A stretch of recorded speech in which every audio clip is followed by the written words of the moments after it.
as mentioned earlier in the show, our focus is actually staying on tourism. This time, we're joined by representatives of the Belize Tourism Board. Here with me, I have Javier Paredes, the Director of Business Development and Marketing and PR Manager, Norco Gamero.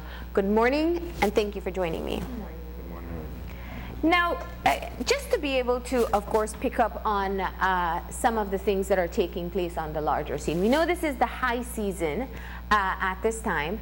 So let's just talk about how things have been going in terms of this year's high season. I know you all have been reporting on increases, so let's get into that. All right.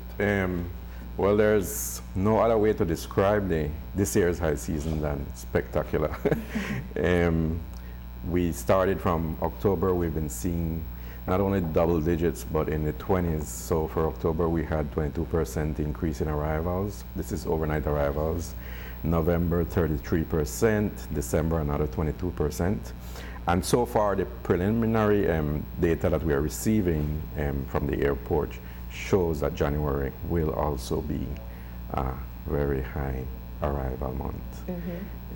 Cruise, we ended the year at -1%, but I think we need to qualify that. In 2014, cruise was at 750,000. Mm-hmm. In 2013. In 2014, it took a big jump to 968,000. The reason for that was redeployments, mainly from the Mediterranean to the Western Caribbean.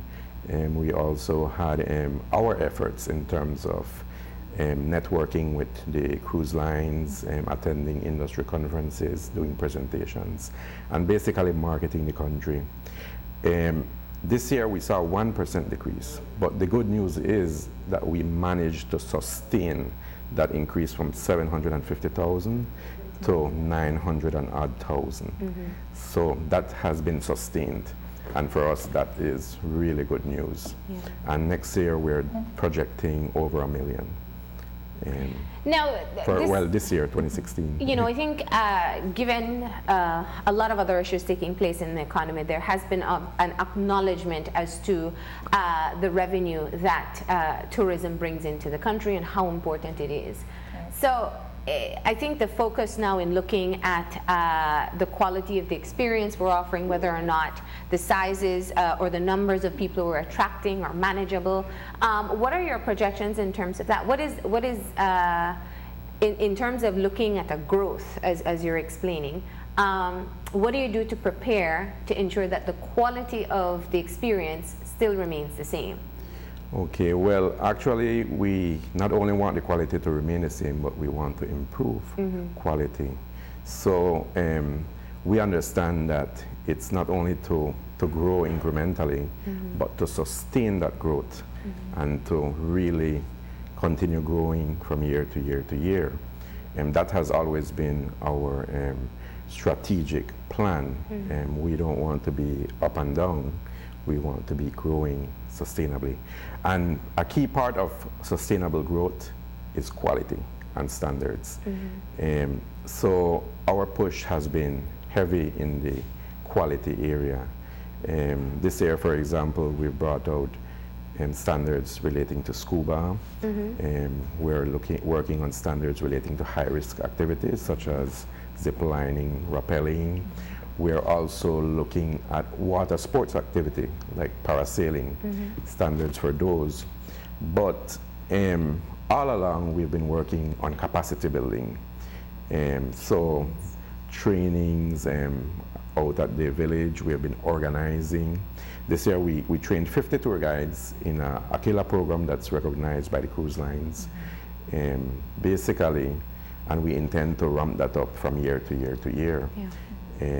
All of this feeds into maintaining quality. And in addition to that, Marlene, we also have the room capacity is there. You know, there's months when we have lower occupancies, and so the quality standards are there, just needs to be filled. Yeah. So what we're trying to do is to make sure we increase gradually so that we can gradually, you know, increase the standards and the quality, but also fill the room capacity. Now, when you talk about standards, it really takes me back to the conversation we just had with Niche, and of course you all are a partner in this particular, yes. So let's talk about that for a second. We need to be able to, we have heard continuously allegations made specifically by local operators that they don't feel they are being given access to an equal share of the pie. And they've made many allegations, not just against Niche, but also BTB. What do you say to that? Is there an effort to be able to work with our local tour operators? Everything we do is for the socio-economic benefit of Belizeans. That's the reason to have a tourism industry. Yes, we like to welcome people to our country, but it's for Belizeans to benefit. So as part of that plan, we need to ensure that visitors are comfortable arriving at Belize. They have a quality guest experience, and also they feel safe and secure, no? So those are key, and those can only be achieved through standards, implementing these standards. So what we've been trying to do is to really, we're not neglecting the locals, we're trying to lift them up to that standard. How do you help to lift them up? It's capacity building, it's intensive training, it's training programs that are recognized, for example, by the cruise lines, like I mentioned earlier, the Aquila training, that's recognized by the FCCA. So when you have these programs and you put guides through these programs, the cruise lines have to say, well, wow, these guys are trained under programs that we recognize. And that is how then you get locals more involved, getting access to business. So it's really to prepare locals and local businesses to then be able to compete with what some locals might view as the giants, who already have contracts, for example, with the cruise lines. So it's how do you train them? And we have engaged with Bell Trade through their SBD, their SBDC, their training unit, to train tour guides in how to run businesses, for example, something as simple as that. How do you manage and administer a business? How do you set up a tour? How do you market? How do you set up a website? All of this, and how do you organize? Because you might, as a one-man show, not be able to compete, but how do you organize in forming businesses and alliances to be able to compete?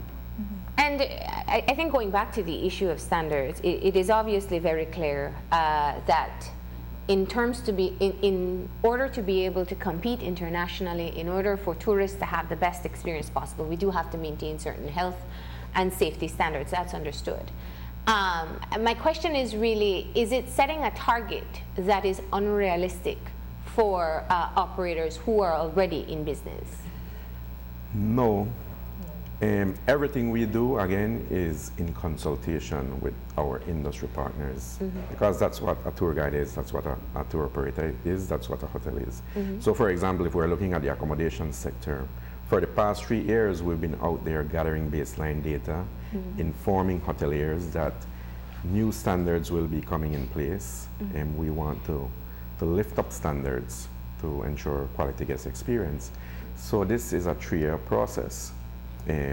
Same thing, I think Niche might have told you earlier, their standards were from 2012, and these were socialized, and you know, feedback was gotten from the very tour operators that they will impact. So it's an inclusive process, it's a consultative process. Everybody is involved. At the technical committees, they have a seat. BTIA has a seat. We liaise, we communicate.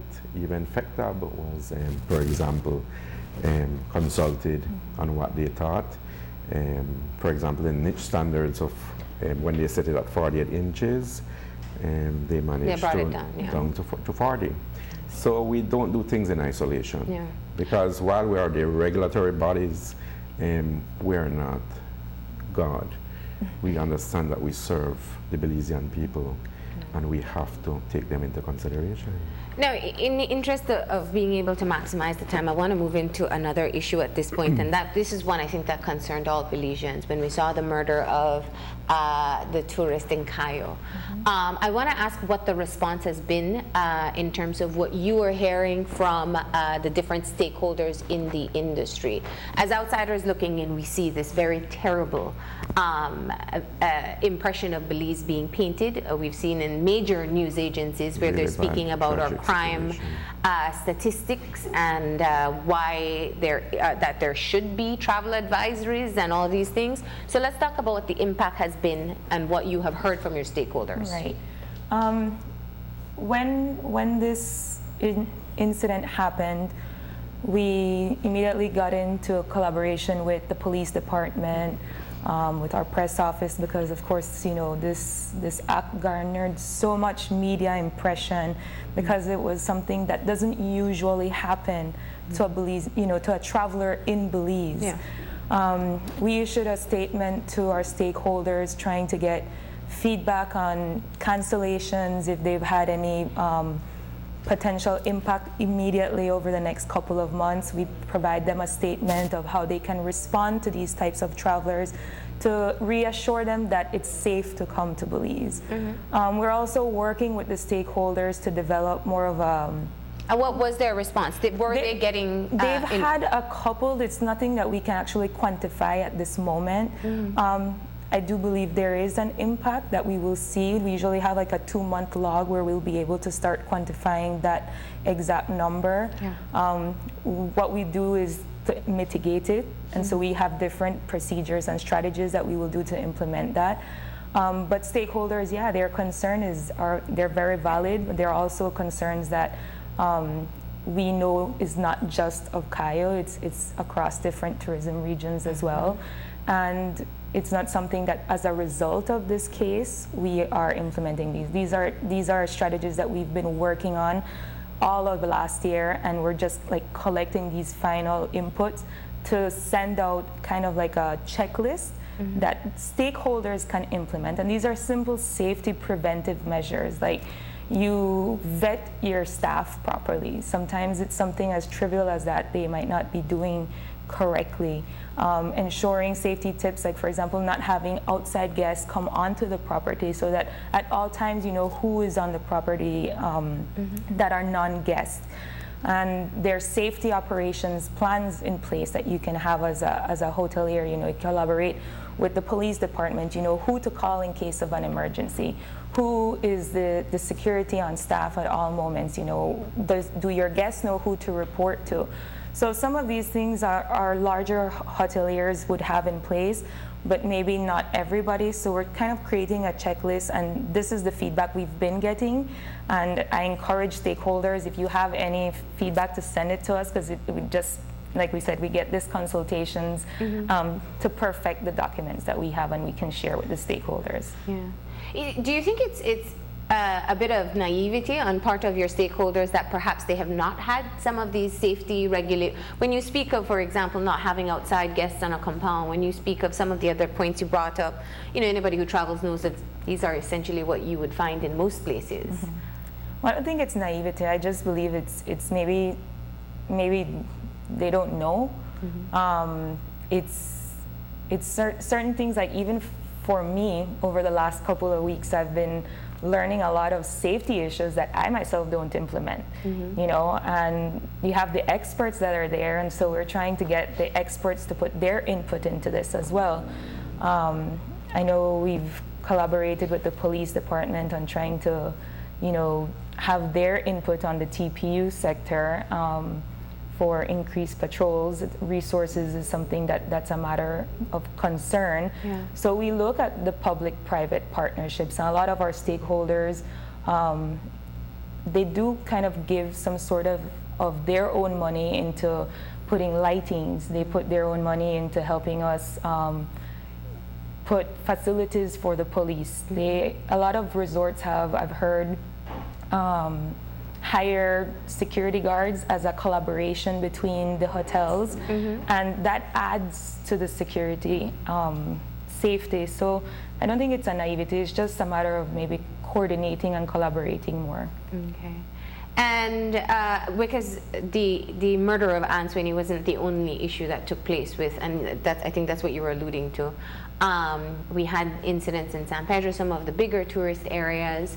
What are some of the things that have been done in San Pedro, for example, when we had I think it was a U.S. Coast Guard, was she? She was somebody in the military that was attacked. What do you tell tourists to warn them but not scare them? Yeah, that's a tricky one. You tell them the basics, you know, don't do anything you wouldn't do back at home. So you don't leave your doors open. You know, if there's a safety security box in the room, use it. Don't walk at night alone on the beach. And it's the same safety that I would tell my travelers that I tell my Belizeans. That part of our big campaign is to promote Belizeans to travel their own country. So safety is not just for my tourists, for my locals as well. So it goes across the board. Don't be too trusting. Yeah. Belizeans are friendly, but you know, friendliness can extend to other things. So don't be too trusting. Just, you know, enjoy yourself, but in a very guarded manner. All right, and so in terms of, as you pointed out, we wouldn't really be able to quantify the effects of that until a bit further on to see what the effects would be. Let's talk a bit about some of the other issues coming out in terms of tourism. You spoke of your numbers. I also heard when you had released your statistics at the end of last year that we're also seeing a change in terms of the tourists that we're attracting as well. Let's talk about that. So we've seen with the opening of the Copa Airlines a 50.4 increase in the South American market. Two other emerging markets that we didn't expect was the Asian market, and they increased by 40.5%, and the Caribbean market increased by 16.4%. And going forward into 2016, we are looking to do an increase in the European market. And go back and attack the Canadian market as well. Copa offers a different dynamic because Panama is a hub in Central America. So you have, for example, Lufthansa that added flights and started flying to Panama. So that brings the German, European market. And you also have flights directly from Asia to Panama. That adds that dynamic. What we've also seen is intra-regional travel increasing. So people who visit Honduras, Guatemala, they naturally filter through Belize. Traditionally, they just pass through and go to Mexico. Now we're seeing they're spending a day, 2 days in Belize. And we're working on finding ways to increase that. So increase that length of stay for these intra-regional travelers. Is there a difference in terms of the type of experience that they want to have when they come to the country for the new markets that you're seeing? I don't think the experience, the destination is what sells itself. I mean, they want to do the scuba, they want to do the snorkeling, the cave tubing, the zip lining, the beach experience. So the experience is the same. It's just how you cater to the different markets as a stakeholder. We've explained to them that maybe having a menu in Spanish would help. Having your website in Spanish, you know, the bookings can be in Spanish. And this is a market that will be coming in gradually. They eat at the different times. They open, so your restaurants have to open later. So it's just catering to them, and it's nothing that will, you know, revolutionize the industry, but these are minor changes that can be done to start tapping into this market. Yeah, you have to know the cultures of the people who are coming. Definitely. Yeah. And other trends that you're seeing? Let me see, other trends. What am I missing?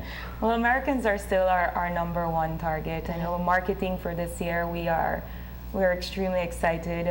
We are promoting more of niche markets, so you'll see a lot more intrigue of the story behind the fisherman that took you fishing, you know, the laughter of the children while they're playing on the beach.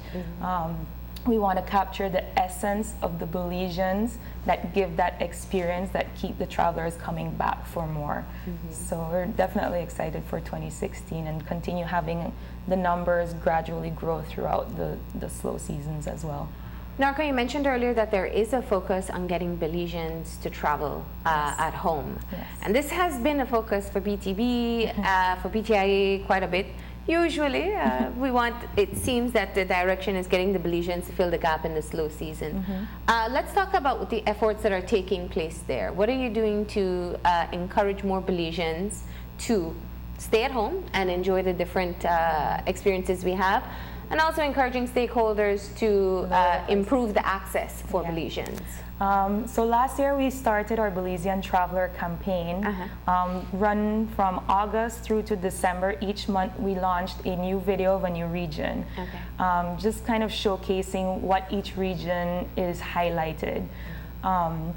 We had these videos running on social media, we had them on TV, we had a partnership that we did with the stakeholders, which were called promo codes, and every other week we would list in the newspapers and on social media all the hotels that were partnered with us that offered a minimum of 40% discount. So that we won't be able to track those until maybe the end of this month because we're still collecting data to the success of that. But we got feedback from stakeholders that, you know, during the summer months, when they had like events, September events, people were literally calling up and saying, I want to use this promo code, and they were booked out, and they've seen more increases of Belizeans. And then we also have to think the diaspora of Belizeans that come home is a very huge market for us, and they were the ones that were exploiting this stakeholder promo code. So I think it was a great success. Yeah, and also what we're seeing also over the last 3 years or so is the low season actually, travel during the low season, even from international markets, is increasing. So the low season is slowly, even though it's still low season compared to the high season, but the numbers are increasing in low season. And you're still getting American visitors, or the different visitors coming at that time? We're seeing a lot of Europeans coming during, here. And hopefully now South Americans. And the South Americans would, so for example, tap into in that November, we had the 33% increase, which is rarely ever over 10%. So for us, that was a dramatic increase in that month. I mean, you can attribute it to October having launched the Southwest, and it was, you know, the bookings started coming in immediately. So we hope for a continued increase in that market. All right. Well, we're running out of time. Is there anything else you want to share with us before we wrap up? I think tourism is on the right track. We understand the concerns in terms of level playing field, socioeconomic benefit for all Belizeans. We're all for that. Actually, all plans and policies consider those things. Standards, while they may appear to be to some, and not to all, to a few, to be draconian or too high, they will eventually see the results. And we're already seeing it. Because for the past, since 2011, when BTB first got a quality assurance department, they have been steadily working on standards. And we are seeing results, and we are getting better reviews, even from the cruise sector. You know, your rankings go up, they're inching up. All right. Well, I want to thank you for joining me this morning to be able to briefly cover quite a bit of topics. And hopefully we can have you back to continue conversations about how tourism is doing in the country. Thank you so much, Marlene. Thank you, Marlene. We're going to go ahead and take a break. When we come back, it's to talk about community policing in the Belize Rural Division, so stay tuned.